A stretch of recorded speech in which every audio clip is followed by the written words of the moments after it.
So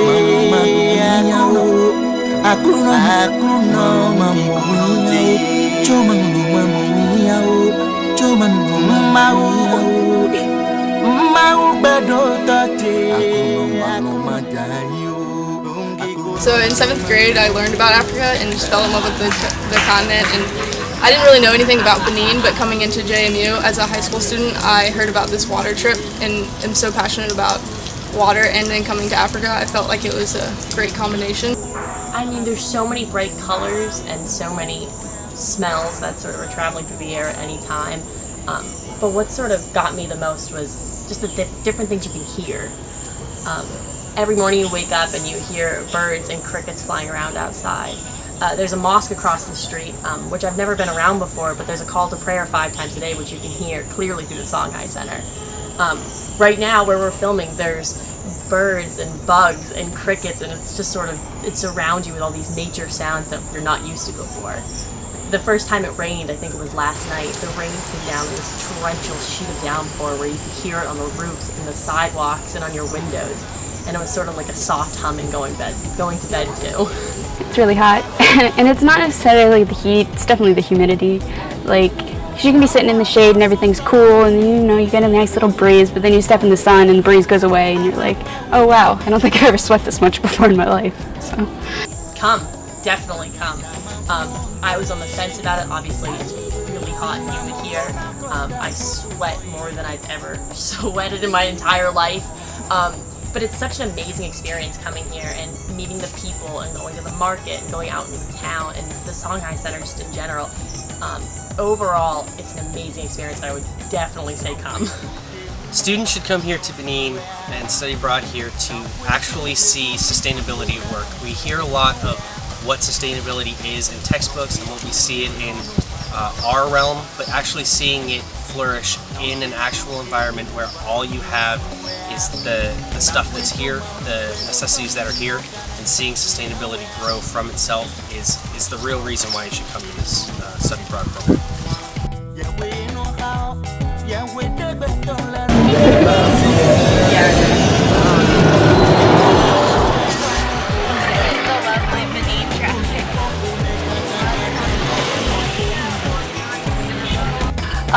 When we entered the village, well first we drove down a path. It was more of a sidewalk that I didn't really think a vehicle could get down, and everybody seemed really hesitant at first, but they seemed like they knew who was coming, so less like they were afraid of us and more like they were nervous about what was going to happen that day. But very shortly after, the children just ran up to all of us and were holding our hands, like not even a hello, just walking up to us blindly and holding our hands. The younger children first, but then the older children, even the boys, were holding the boys' hands, the guys on our trip, and so it was just amazing. And I've really enjoyed doing the class in a different way than we would have done it in the classroom setting. Like coming here, we've had more of a hands-on experience taking the sustainability class and technical elective, and I feel like we definitely wouldn't have had that doing it at James Madison in Harrisonburg. So I think that's been really cool. For me, I would say I really enjoyed learning about a completely new culture that's unfamiliar to me, and kind of really getting a better grasp of what sustainability really means, and that it's not just one-dimensional, and how everything has an effect. And I think that gaining a better understanding, it's helped me think differently through this trip, and I think it will help me in the future become a better engineer. And by actually coming here and instead of saying, well, here's a bunch of money, you like Water for Africa is doing, so you're buying the machines so that they can make the money themselves. When you give somebody their own pride in what they've done, they're less likely to destroy it, or they care more about it. And if it is ruined, then they would A, know how to fix it, and B, they would know that this is my thing. This isn't just somebody gave me. This is actually I take pride in. I did the hard work. We did the community work to really gain this respect, and that's one thing that I want to take from it.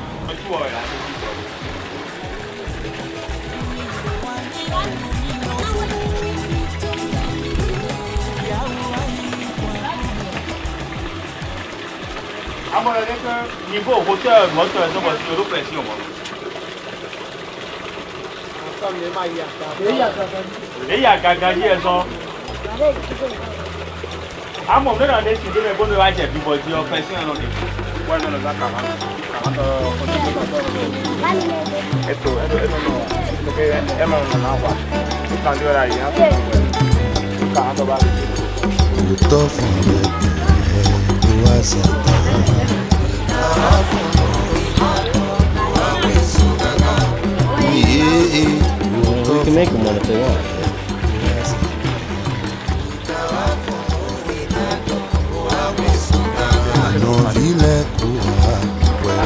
Good place for a stand filter.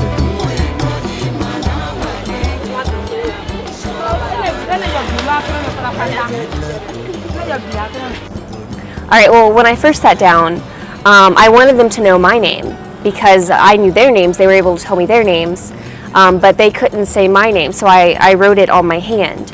But then they wanted me to write their names on their hands, so I did. They would tell me their names and I would write it, and suddenly there was just 20 hands just in my lap, and Nom, and I'd write it, and so I already had their name until my marker ran out. And then an older girl, I assume she was 13 or 14, she wanted to look at my notebook, which is where I journal. And I was reading my journal to her, and she was trying to say the words. But then I was trying to tell her what some of the words meant, because I knew some of the French words, and then I had the idea to draw pictures. So it got to fish and bottle and apple, and then they would ask me words. They would ask they handed me lemongrass, and I said it was lemongrass, and they asked what a pineapple was, and a palm tree, and then like boy and girl, and I would draw the pictures and write in all caps, and soon it wasn't just the children. The mothers were coming over and asking, what things were. They wanted to know hair, and they wanted to know clothes, shoes, shirt,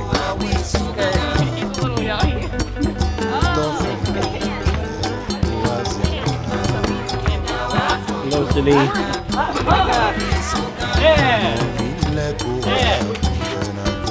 Obviously, Zungbome hit a lot of heartstrings for a lot of us. Kids are just a very sensitive thing in general, I would say. A lot of people wouldn't necessarily get emotional over helping a bunch of adults with something, but when there are kids involved, it seems like a lot more important, and you want them to grow up understanding. Or we were talking about one time how a young boy might see the pump and the water and be intrigued and be like, what is this? I want to learn more. I want to be involved in the sciences. And that could start him down a whole path that he never would have gotten down. And so I think for me, that's just really cool to see the importance of investing in kids everywhere. I personally got to work with the ceramic filter lab, working with them on seeing what they do with the ceramics, how they create the clay that they're using for the ceramics. Got a bunch of numbers and calculations figured out to figure out exactly what they're using to make the clay or make the ceramic filters. Got to actually test some of the water that they're actually drinking out of the ceramic filters, which is really cool.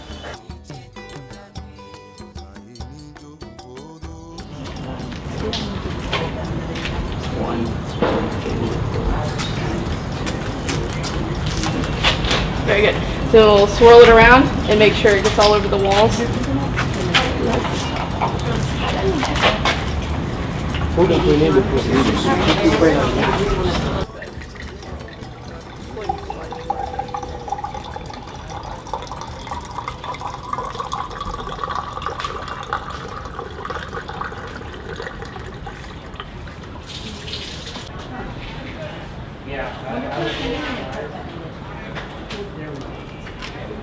C'est bon? C'est bon. if I love what I'm doing here, or what I see something that I love, then this is really the future that I want to pursue. And if it's something that's kind of like, well, I like this aspect, but it's not, being their aspect, that I can find something in America or find something in another country that I'd feel welcome to. So by being here, it's really going to help me decide basically what my future is for at least the next 5 years, and what I want to do. And if I feel comfortable here, could I do something like a Peace Corps service compared to, going just out into the workforce? Just the awareness that I have now of different cultures, because this is kind of my first experience outside the United States, and it was almost shocking to come here and learn about everything, because you always read about it and you hear about it on the news and all that fun stuff, but then to come and experience it firsthand, it really like hits home, and you understand like, hey, we use a lot more than we need to, and we should do something about it rather than just sit back and watch it happen. I think it's really important to show all the cultural things we've done. Talk to people about not only the relationships we've made and how awesome the Songhai Center is, but I think also talk about the slave route that we saw and how there's culture and there's history here and the animals and just all the cool things that Africa has to offer, because I think a lot of people have this vision of Americans like helping other countries, but I think I've learned more from this trip and from the culture, and I think it's really important that people back home know that. Yeah, going off of that a little bit, like I like the aspect of showing them the culture that we've learned here, especially from the drum market, the meaning behind those things, and I think their compassion towards us, like they personalized those drums for us, and like Emil showed us his father's like home, and that was really cool that they like care and trust us with those kinds of things, and I think like to do that justice, we have to like explain that to other people back home. I guess the one thing I would want people back home to know is sort of a takeaway lesson I've got from being in Africa and in Benin itself. When you go walking out in the streets, there are people living in mud huts without electricity and without running water and without the latest technology and video games, and they're happy. So I think that's one thing that it would be really great for people back home to sort of realize, that they don't need everything that we feel like we do. Everything that we have back home is definitely all wants rather than necessities, because here they're living without them and they're completely happy. Yeah, and it's not as much of a culture shock as you would think, unless you're going outside of the industrial area, outside of the market. When we went to Zambome, we saw their culture, the way they live, and that was where the culture shock came, not necessarily here in Songhai. So coming to Songhai, we didn't see a huge cultural difference. We saw people interacting normally like we would. We saw the living spaces that the students and the workers here have, and they weren't that much different. But then when you go out into villages, when you go out into the rural community, that's where you see the difference. So what my advice would be is, if you do come to a developing nation, don't stay in the industrialized area, because that's not where you're going to see the difference. It's not where you're going to have something hit you in the heart and say, oh, this is where you need to be. This is where you're being called to. I guess, is there anything from this culture that you think you really like about it, or something that you see should be kind of, you might like change in your own like culture or something like that in America? I just like how simply they all live, and they don't complain about it. Like, they live in small houses, and a lot of people seem to walk around everywhere, and they live really simple lives, but they don't complain about it. In America, we're all about like me. It's like material goods. You always want like the newest thing that's out, and they're not like that here at all. Like, even if they have hardly anything, they're happy with their lives. And I think that's something we can really learn from them and take back to the U.S. with us. Well, going to Panjari was really cool. Got to actually safari. A lot of quality time with the whole group. really long bus rides. But I think the coolest thing was just everyone's reactions as we were seeing different animals. Specifically, one of the girls was dying to see an elephant. I was just gonna say that.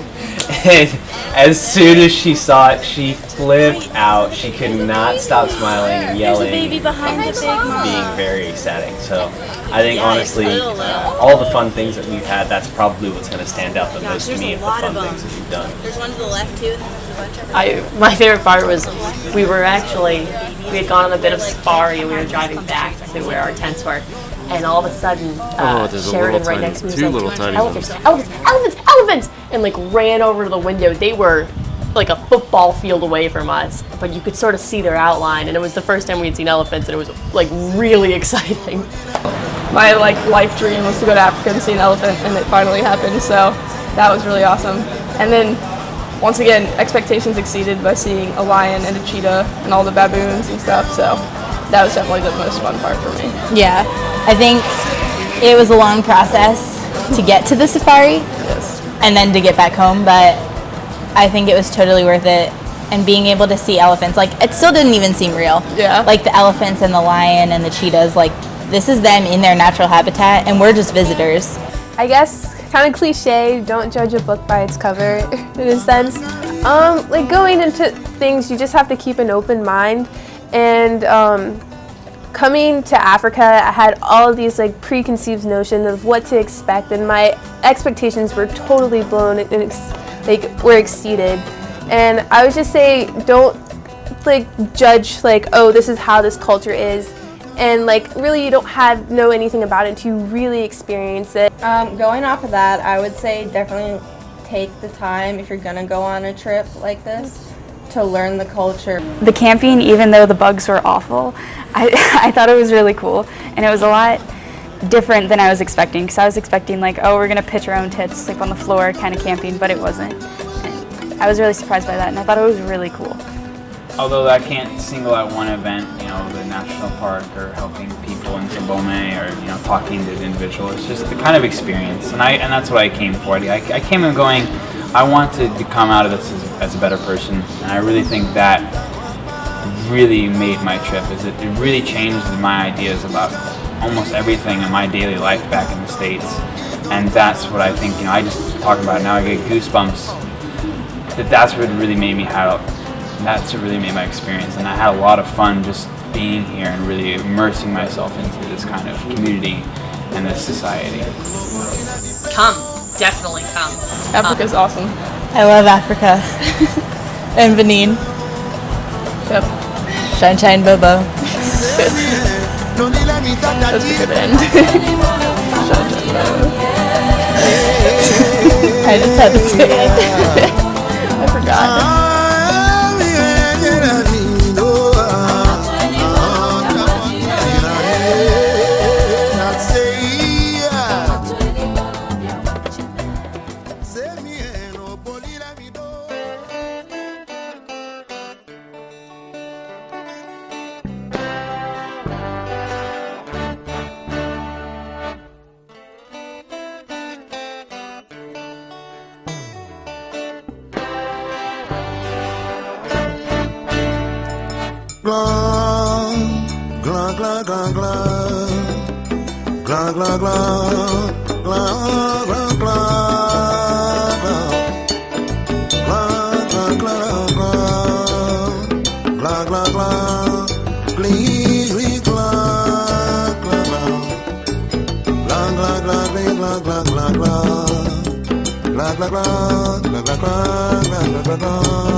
We don't do fio pátápátá òpèdè lẹ́nu ìlọ́nà ológungun káká bọ̀tínú kúnlẹ̀ gbóná fio pátápátá tí ìwé lẹ́nu bẹ̀tọ̀ lẹ́bínú dọ̀ apátó bòrọ̀ndọ̀ tí kún lọ ní jalè jabó ìwé lẹ́nu bẹ̀tọ̀ lẹ́bínú dọ̀ apájí bòrọ̀ndọ̀ tí kún lọ ní jalè bò jabó tí kún lọ sọ́bẹ̀ jíjà sínú ìbá mi délẹ̀ bọ̀tínú kúnlẹ̀ gbóná fíọ́ pátápátá ẹ̀dọ̀ tí kún lọ sọ́bẹ̀ jíjà sínú ìbá mi délẹ̀ tínú kúnlẹ̀ gbóná pé pátákì mú òpè nínú gbẹ̀tọ̀ lẹ́bínú tó apájí bòrọ̀ndọ̀ òpè lọ́ní jalè bòǹbò wẹ́nẹ́nu gbẹ̀tọ̀ lẹ́bínú tó apájí bòrọ̀ndọ̀ òpè lọ́ní jalè bòǹbò ètè todo ẹ̀ máa ń náà rà gbẹ̀tọ̀ rẹ̀ wọ́n fi fọ́rọ̀ gbẹ̀mẹ̀ mi ń dọ̀gbẹ̀mẹ̀ anamọ̀ tó kala yọ pọ́lẹ́tọ̀ onamọ̀ tó kala yọ̀nù tó. Wẹ́nẹ́nu anamọ̀ tó kala họ́tọ̀tọ̀ onamọ̀ tó kala kẹtọ̀tọ̀. Catherine, where's the Play Club? Oh, I think it's down the basement. Let's go.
All that's down there was shocking microscopes. Sorry, I really thought the Play Club was down there.